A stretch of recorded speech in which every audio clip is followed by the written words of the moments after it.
everyone, welcome back to my channel. Thank you so much for spending a few minutes of your day with me here watching my video. If you are new to my channel, hello, my name is Andrea and I love filming videos about my favorite products, things that I cannot get enough of, but from time to time I also like to film videos about products that I either wouldn't repurchase or I regret buying because I feel like it's really important to tell you guys about those as well. So today's video is going to be all about products that didn't work for me or things that I didn't like. Don't forget to leave me a comment below letting me know which products you guys don't like because I love reading those comments. I feel like it's so much fun to hear what didn't work for people and if I liked it or if I didn't like it or if I should just completely stay away from it. So let me know in the comments below. So the first one's kind of random because I don't usually try new brands of makeup remover wipes. I usually just stick with e.l.f. because those are my favorite, but my husband actually picked them up for me because he was at the store and he couldn't find the e.l.f. wipes, so he did grab the Neutrogena Deep Clean Oil-Free Makeup Remover Cleansing Wipes. I don't typically use these wipes on my face, but I usually like to try them to see how they work at removing makeup, and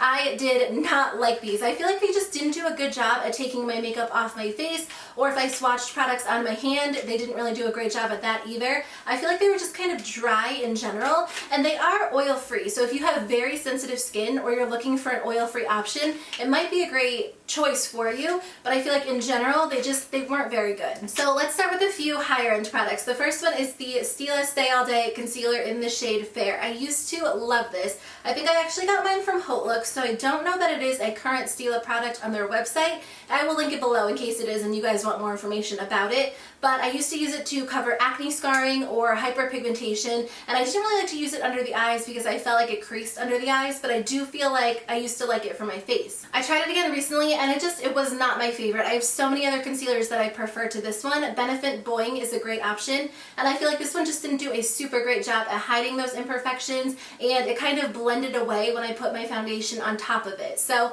I feel like in general there are better concealers for the skin, and this one just wasn't my favorite. So I've actually been trying out this next product for a few months. I used it all up, so I did get some use out of it, and I wouldn't say it's necessarily a terrible product, but I feel like there are so many better options on the market, and this is the Tarte Precision Longwear Liner. Felt tip liners are my absolute favorite. I feel like they make doing winged liners so simple and easy. And again, this one wasn't terrible. It went on okay, it lasted okay, but it was just basically okay. I feel like the Stila liquid liner is so much better. That's one of my favorites, and the Physicians Formula liquid liner is amazing, and that one is from the drugstore. So I feel like I would save my money and skip this one because it's expensive. I mean, it's a higher end eyeliner and there are so many better options out there. So another high-end product that I just didn't love is from Buxom, which surprised me because I love Buxom lipsticks. They are absolutely one of my favorite lipstick brands in the entire world, or just one of my favorite brands in general. I feel like they make so many good products, but unfortunately their Wildly Whipped soft matte lip colors just didn't really work for me. I feel like these might appeal to some of you, just depending on what you're looking for in a liquid lipstick. When I'm looking for a liquid lipstick,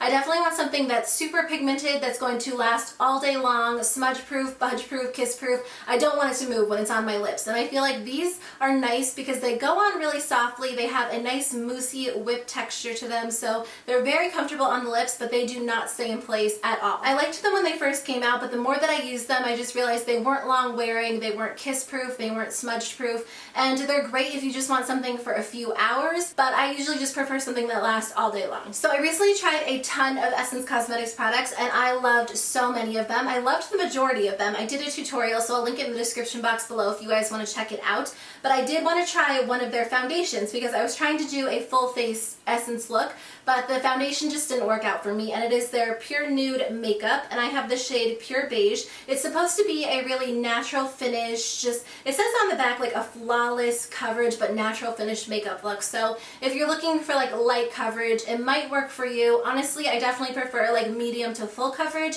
and I feel like this one didn't give me the coverage I wanted, and my skin got super oily throughout the day. But on top of that, it kind of enhanced any dry areas. It has a very strong scent that is so super noticeable. I'm not usually affected by products with very strong scents, but this one is so bad. It smells like straight up chemicals, and you can smell it once it's on your skin, and I didn't like it. It didn't go away. It lasted as long as the foundation was on my face, so I just really wouldn't recommend this. I feel like they have so many good products, but this foundation is not one of them. Another Essence product that I really just did not like was their Mosaic Compact Powder in the shade 01 Sunkissed Beauty. So this is supposed to give you just a really natural finish, which it did. It has a nice soft finish, so if you just want a very, very like ultra fine setting powder, it might work for you, but again, the scent is so strong. It has like a floral baby powder scent to it, and it lasts when it's on the skin, so you can smell it once you apply it. I feel like this powder was almost too soft because whenever I swirled my brush in it, it just kicked up so much extra product, and it was not my favorite setting powder. It didn't make my foundation look better, it didn't make it last any longer, and I feel like it was just almost a pointless product. So I would recommend skipping this one. I feel like there are just a lot of other good setting powders at the drugstore.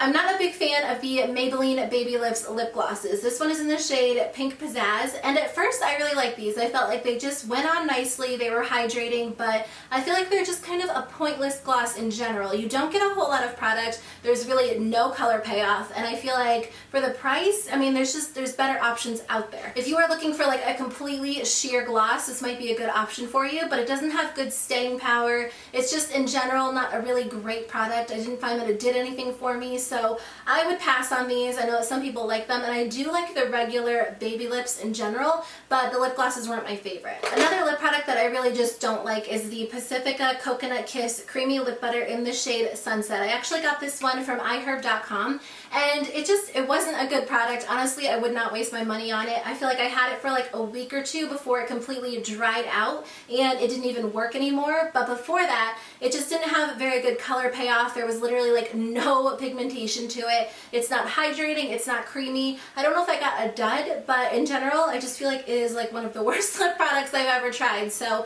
I would stay away from this one. And the last product I also tried this month, I actually got it in either a Play by Sephora or an Ipsy bag, so it's just a little sample, but it is the CoverFX Illuminating Primer. It surprised me because I do like their original primer. I don't know if it's the original. I have a primer by CoverFX that I really like, but I do have oily skin, so I wasn't convinced this one would really work for me anyway. It leaves your skin so illuminated. Like if you have dry skin and you want a glowy look, you are going to love this, but if you have oily skin, you have to stay away from it because it gives you like a super highlighted effect before you even apply any makeup. I feel like as somebody with oily skin, that's something I kind of want to avoid. I like a little bit of a glow, but this makes your face so dewy and so illuminated, so it could work for you if that's what you're looking for, but for me it just didn't look very good, and I feel like the foundations that I used with it didn't really mix well, so this primer kind of like it made the foundation bunch up in certain places. So that is everything that I have for you guys today. Thank you so much for taking the time to watch. Let me know in the comments below what you guys thought. Do you like these products? Do you think I'm like completely off base, or do you guys agree with me? I would love to hear from you, so let me know what you think below. Thank you guys so much for watching, and I will see you in my next video.